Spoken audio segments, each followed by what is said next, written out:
Пошагово, что делать, если кондиционер перестал греть? Первое. Убедитесь, что кондиционер включен в рабочую розетку. Второе. Проверьте настройки пульта управления. В режиме обогрева на пульте должна быть активна соответствующая надпись Head или Heating, либо пиктограмма солнышко, и температура на пульте выставлена ощутимо выше, чем та, которая сейчас в помещении. Третье. Принимает ли кондиционер команды пульта управления? Направьте пульт на кондиционер и нажмите одну из кнопок выбора температуры, либо управления вентилятором Fan. Кондиционер должен отозваться звуковым сигналом. Четвертое. Проверьте частоту фильтров во внутреннем блоке. Засоренные фильтра нарушают нормальную работу кондиционера. Пятое. Включите кондиционер и подождите.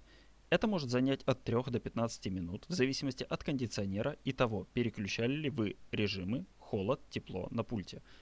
Кондиционер имеет защиту от случайных манипуляций с пультом в виде тайм-аута на запуск. И перед тем, как начать греть, он должен нагреть теплообменник внутреннего блока.